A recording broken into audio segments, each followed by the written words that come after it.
안녕하세요. 레스트풀 API 발표를 맡은 모던 해저의 8기 이건우입니다. 시작하겠습니다. 네, 목차부터 설명해 드리겠습니다. 그게 첫 번째로 레스트풀 API가 무엇인지 설명을 드리고, 두 번째로 레스트풀 API가 어떻게 구성이 되어 있고 설계를 어떻게 하는지 설명드리겠습니다. 레스트풀 API에 대해서 먼저 설명드리겠습니다. 그 전에 API를 먼저 설명드릴 건데요. API는 어플리케이션 프로그래밍 인터페이스로 요약을 하면 두 어플리케이션이 서로 통신하기 위한 인터페이스를 말합니다. 이것을 더 쉽게 이해하기 위해서 인터페이스에 대해서 설명을 드려보겠습니다. 인터페이스의 예시로 마우스를 가져왔는데요. 이 사용자가 컴퓨터를 사용하기 위해서 마우스를 사용을 합니다. 그래서 사용자가 마우스를 사용할 때 사용함으로써 클릭이나 스크롤, 드래그 등을 사용할 수 있게 되죠. 그러므로 이제 사용자와 컴퓨터 사이의 인터페이스를 마우스라고 지칭할 수 있습니다. 이 사용자가 이 마우스 내부의 구조가 어떻게 되는지 모르지만 그냥 사용하기 쉽게 클릭하고 스크롤을 사용할 수 있습니다. 이것으로 보았을 때 인터페이스는 이제 쉽게 설계되고 직관적일수록 좋다는 것을 알 수 있게 됩니다. 이 인터페이스는 사용자와 이 사물을 이어주고 이제 매개체 간의 상호작용을 도와줍니다. 네, 그래서 이 API는 두 어플리케이션이 서로 통신하기 위한 인터페이스라고 할 수 있습니다. 이제 웹에서는 보통 클라이언트와 서버가 통신하기 위한 인터페이스라고 생각하시면 됩니다. 네. 그리고 이제 REST풀에 대해 설명드리기 전에 이 REST풀 API의 등장에 대해서 설명드리겠습니다. 1990년대 후반에 이제 웹이 증폭적으로 발전을 하게 되면서 수많은 클라이언트들이 생겨나게 됩니다. 근데 이제 수많은 클라이언트들이 서버에 요청을 보내게 될 때 표준화된 형식이 아니고 다양한 방법으로 요청을 보내게 되면서 서버와 클라이언트 사이에 혼란을 겪게 됩니다. 보안이라던가 유지보수 등의 어려움을 겪게 되죠. 그래서 이후에 이 로이 필딩이라는 컴퓨터 과학자가 RESTful API 아키텍처를 발표하게 되고요. 이후에 이 RESTful API를 통해 많은 클라이언트들이 표준화된 요청을 서버에 보내게 되면서 많은 문제점들이 해결되게 되었습니다. 지금 와서 이제 RESTful API는 오늘날의 웹 통신의 표준으로 자리 잡았습니다. 네, 이제 RESTful에 대해서 설명드리겠습니다. RESTful은 REST하고 풀하고 합친 형용사이고요.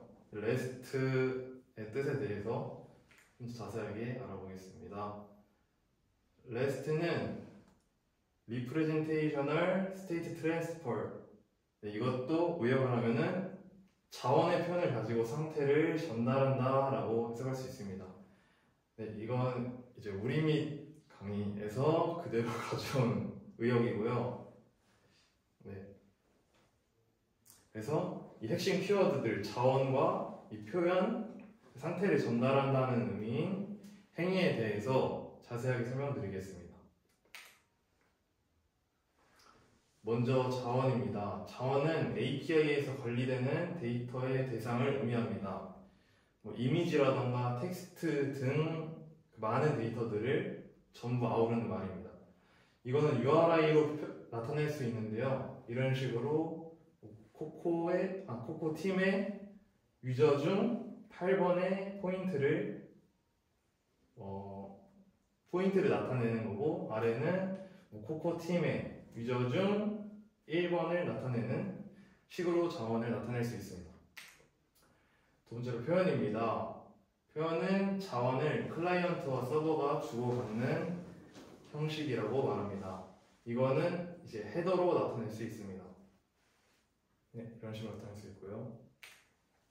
세 번째로는 행위입니다. 자원을 가지고 특정 작업을 수행하는 것을 말합니다. 이거는 HTTP 요청 메서드로 나타낼 수 있고요. 주요 메서드로는 get, post, put, patch, delete가 있습니다. 이렇게 RESTful API가 어떤 것을 의미하는지 알아봤고요. 이 각 요소들이 어떻게 구성되어 있고 이것들의 설계 방법에 대해 설명드리겠습니다. API는 단순하게 HTTP 메서드와 URI로 구성되어 있다고 볼 수 있습니다. 이런 식으로 볼 수 있죠. 먼저 HTTP 요청 메서드에 대해서 간단하게 보겠습니다. 주로 사용되는 것은 5가지인데요. get, 조회, post 추가, put 하고 패치가 수정이고 delete는 삭제입니다. put은 전체 데이터를 수정할 때 보통 사용을 하고 패치는 일부 데이터를 수정할 때 사용하게 됩니다. 다음으로는 URI입니다. URI를 작성할 때 주의해야 될 점들을 알아보겠습니다. 위에 있는 건 틀린 예시고요. 아래에 있는 거는 맞는 예시입니다. 첫 번째로 명사 사용입니다. 이제 이 API를 봤을 때 이제 코코팀의 유저의 1번을 삭제하겠다는 것은 알 수 있지만 이 URI 원칙, 자원을 설계하는 URI 설계 원칙에 따르면은 이 동사는 HTTP 요청 메서드로 가야 되고 URI는 명사만 사용해야 됩니다. 그러므로 아래와 같이 명사만 사용이 되고요. 두 번째는 소문자만 사용해야 됩니다. 대문자가 사용되고 소문자로 잘 사용됐습니다. 세 번째로는 PPT가 잘못됐네요. 언더바를 사용하면 안 되고 언더바 대신에 하이픈을 사용해야 됩니다. 네 번째로는 슬래시로 계층 구조를 표현해야 됩니다. 이것도 원래는 여기에 슬래시가 없다고 생각을 해주시고요. 밑에서 슬래시로 이제 계층 구조를 표현해 줘야 됩니다. 다섯 번째로는 마지막에 슬래시를 포함하지 않아야 됩니다. 슬래시는 아무 의미가 없기 때문에 이런 식으로 구성해 줘야 됩니다. 그리고 이제 자원이 복수가 될 수 있다면은 이제 복수형을 사용해야 됩니다. 이제 유저라고 적지 말고 유저스라고 적어주는 게 더 좋은 방식입니다. 그리고 파일 확장자를 생략해야 됩니다. 이렇게 해야 맞는 거고요. 그리고 마지막으로 표현입니다. 표현은 리소스의 응답 타입은 요청 헤더로 나타낸다고 말했습니다. 근데 이제 원하는 응답 타입이 있으면은 이 헤더 안에 있는 accept 필드에다가 명시를 할 수 있고요. 이런 식으로 accept 필드에다가 명시를 해서 요청을 보낼 수가 있습니다. 이 RESTful API는 아까 말씀드린 행위와 자원과 표현이 이 REST 아키텍처에 맞게 설계가 된다면은 RESTful한 API를 설계했다고 할 수 있습니다. 그리고 이 RESTful API는 딱 보기에도 해석이 될 수 있을 정도, 그냥 처음 보는 사람이 이 API가 어떤 행동을 하고 어떤 자원을 가지고 오거나 어떤 자원을 사용하는지 알 수 있어야 됩니다. 그러면 이제 무조건 RESTful API를 만들어야 되느냐 라고 했을 때 이 RESTful API를 처음에 만든 이 로이 필딩이 한 말이 있습니다. 이 시스템 전체를 통제할 수 있다고 생각하거나 진화에 관심이 없다면 REST에 대해 따지느라 시간을 낭비하지 마라. 뭔가 RESTful API 설계 원칙을 강제하는 것 같은 말이 아니죠. 이제 이 시스템 전체를 통제할 수 있다는 것의 예시는 이제 클라이언트 쪽 개발을 하고 이제 백엔드도 개발을 하는 이제 풀스택 개발자를 뜻합니다. 이제 풀스택 개발자는 API를 자기 혼자 사용하기 때문에 저런 원칙을 지키지 않더라도 잘 소통이 되겠죠. 자기 혼자 개발을 하니까.